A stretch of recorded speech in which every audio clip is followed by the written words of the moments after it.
Deep in the heart of ancient Persia, where the golden sands stretch endlessly under the burning sun, there stood mighty temples dedicated to a god of fire. These were not ordinary places of worship. They were sanctuaries where flames danced day and night, never fading, never dying. The people of Persia believed that fire was sacred, a gift from their god, Atar, the divine force of purity and light. Long ago, before the time of kings and empires, the story of these fire temples began. In the beginning, the ancient Persians saw fire as more than just a tool. It was alive, a spirit that could cleanse and protect. They believed fire came from the heavens, a piece of the sun given to mankind.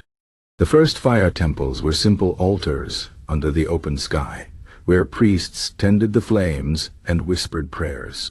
But as time passed, the temples grew grander, built of stone and decorated with carvings of gods and beasts. The most sacred of them all was the great temple of Adur-Gushnasp, standing tall on a mountain, its fires visible for miles around. The priests of these temples were called the Magi. They wore white robes, symbolizing purity, and covered their mouths to keep their breath from polluting the sacred flames. Their duty was to feed the fire with wood and incense, to chant ancient hymns, and to interpret the will of the gods through the dance of the flames. People traveled from distant lands to seek their wisdom, to ask for blessings or to beg forgiveness for their sins. The fire temples became centers of learning, where the secrets of the stars, medicine, and magic were studied.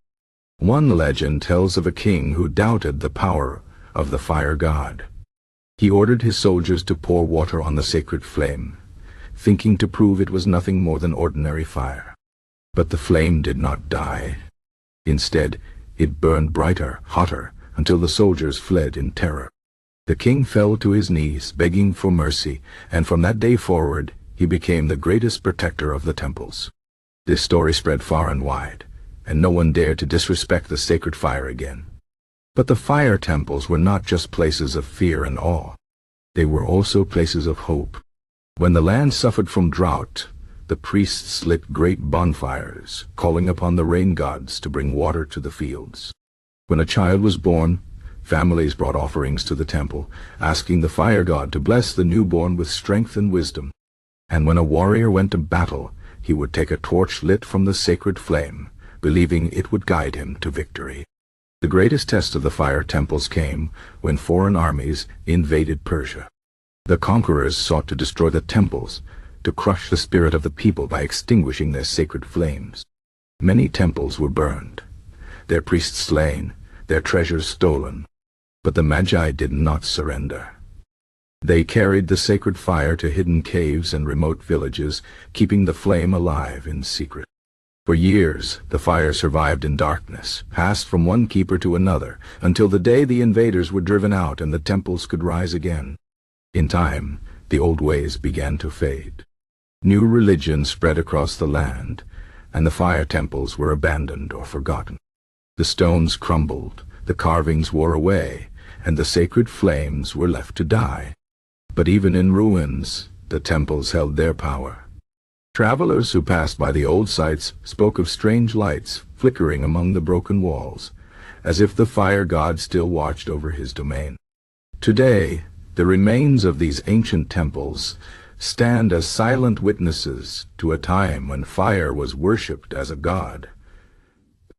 Archaeologists uncover their secrets, piece by piece, revealing the grandeur that once was.